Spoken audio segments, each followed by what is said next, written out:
Hey everybody, welcome back to my channel. Yeah, it's Halloween. But all kidding aside, I wanted to talk about something that's kind of important. Today, we had a third earthquake in the same area in Mindanao, Davao del Sur, about halfway between Davao and General Santos.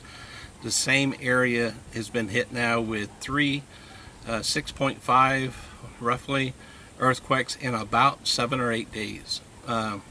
Nerves must just be rattled down there. And first thing, thoughts and prayers go out with everyone down there. But you know, it really occurred to me that a lot of people, expats coming here and already here, they probably have never experienced a serious earthquake. A lot of areas of the world, you know, don't have them. Now, first off, I'm not an expert, but I grew up in California, spent most of my life there. I've been through several earthquakes, more than I can count. I've been through 3 major earthquakes. One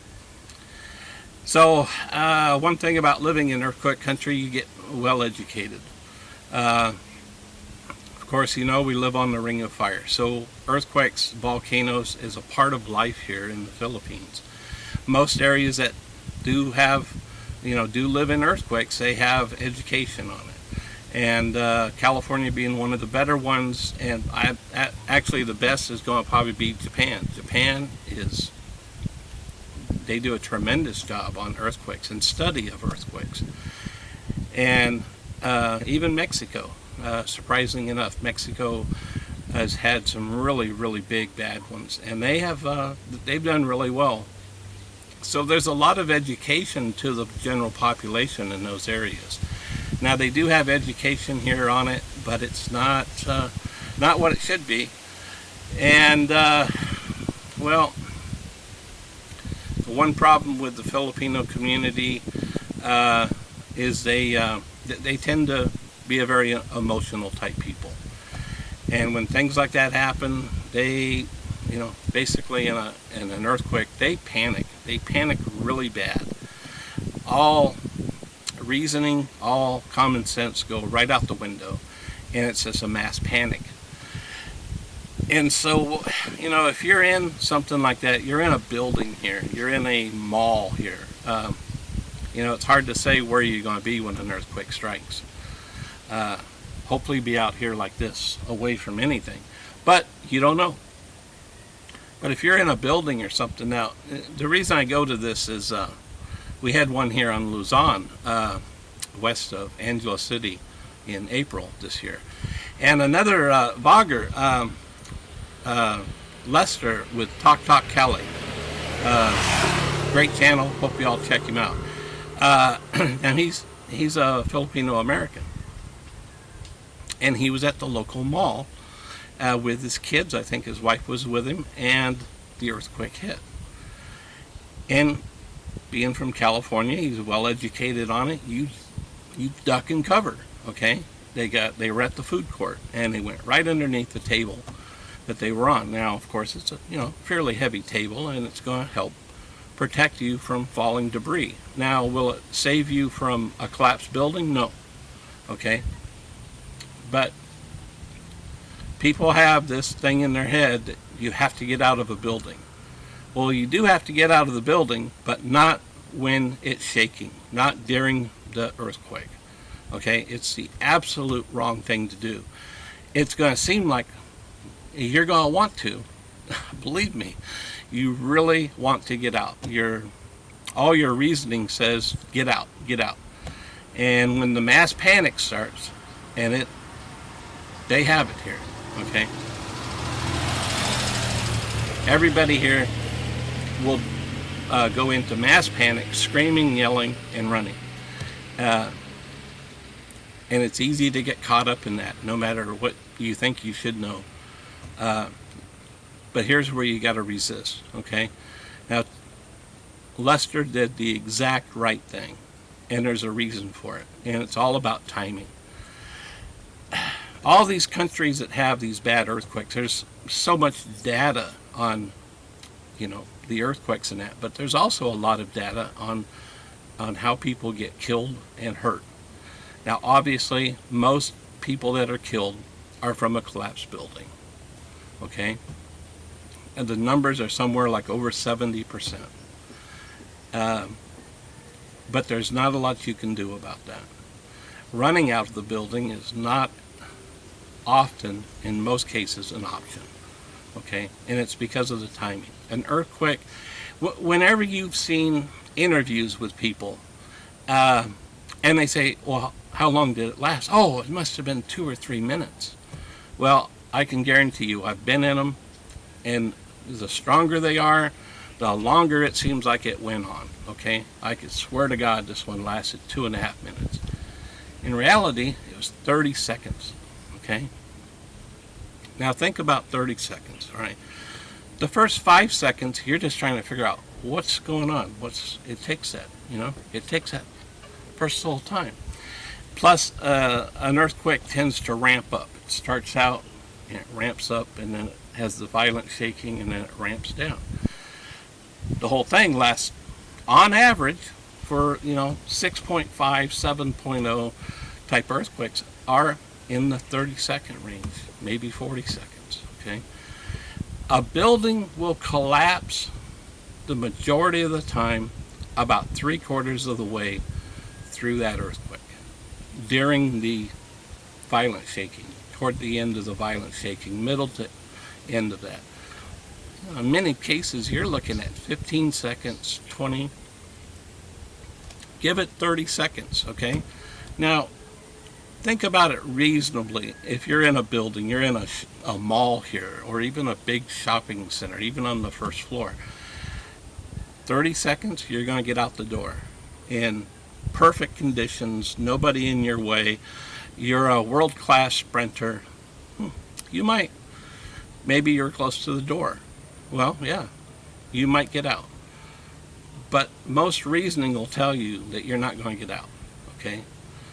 So at that point, it's in God's hands. If that building collapses, it doesn't matter if you're under a table, a desk, or anything else, you're probably going to get killed, okay? That's just all there is to it. 3/4 of the deaths happen that way in earthquakes. Now, of the people that are killed, there are many, many times more people that are injured. Now, here's the number. Over 75% of those people that were injured are injured from falling debris and things they could have avoided if they had taken cover and rode out the worst of the shaking, just like what Lester did. If you think about being at one of the malls here. You're in one of the hallways, the big hallways. All the storefronts up and down, they're full of glass. Tall glass, 12 feet tall, 5, 10 feet wide. You got all that glass. You got all these people running and screaming, okay? People falling down, people being trampled. And now things are falling, okay? I'm not talking about, floors falling. I'm talking about just minor building materials, signage, decorations, things that aren't anchored down, real strong. They tend to come down. Ceiling panels are a real common thing. They're not terribly heavy, but they can hurt you. Metal structure in that can hurt and cut you. The glass, it can all get you.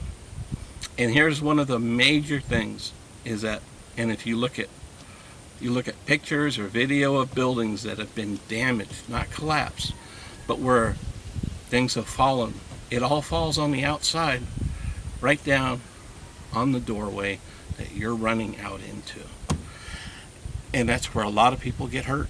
They get glass cuts, they get debris, even a piece of building material. It doesn't take a very big piece of concrete hitting you in the head from 2 stories up. You get seriously hurt and killed. And people, it happens every day.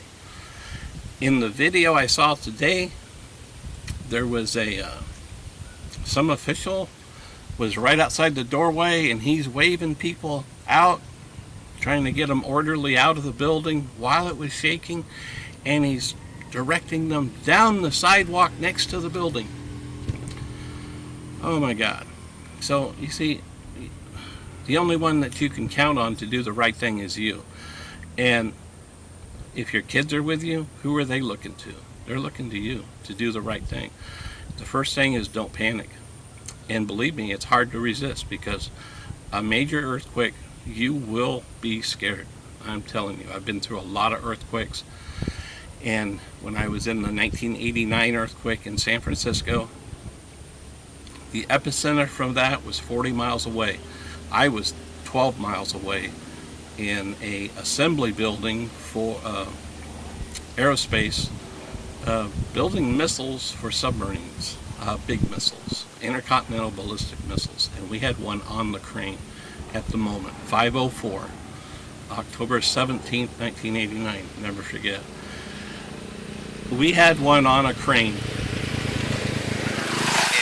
was moving it, and the earthquake hit. And seriously, I did start to run and fell flat on my face because the ground wasn't there when I took a step. I crawled underneath a very heavy-duty workbench that was dancing across the shop floor, and I had to go up and put my arm around the leg to stay with that, along with all this heavy equipment in this building, dancing on the floor, things moving, this missile swinging like a toy on a crane.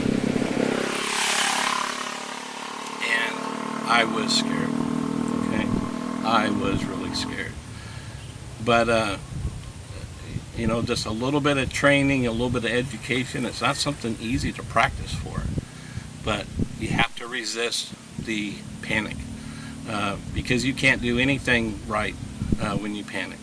You know, like I said, all common sense goes out the window. So don't take my word for it. There's a lot of information, a lot of data, a lot of good education videos on what to do during an earthquake. And if you have not been in one and you're concerned about it, which you don't want to stay up at night worried about it, but it's something to know as to what to do. It was really funny with Lester, because he posted it. He's got a Facebook expat group, and he posted what happened and what he did, and he started getting flamed by people all over, saying, "Oh, you're crazy, you put your kids in danger, you should have been running out of the building. I'm fast, I can get out of that building before it collapses," and all this other stuff, and just went on and on and on and on, when he did the exact right thing. And so it was really funny how people think they know what to do, but they really don't. Like I said, your instinct is going to be to run. Don't. And this can help you at your home and other places. The best thing you can do is to protect yourself. Protect yourself with something heavy enough to, you're going to get hurt with debris coming down most times. Other than that, a building collapse, it's in God's hands at that point. But anyway, just thought I would try to hit that up on people. Hopefully it doesn't scare you off from coming to the Philippines. It happens. It happens everywhere. You never know when you're going to be in the big one. God forbid I'm in Manila when a big one hits. That one's been on my mind. I'm in Manila quite often, and that would frighten me, probably more than my mask. All right, so there's another one of my videos for you, and I'll have something else coming up soon, and see you then. All right, bye.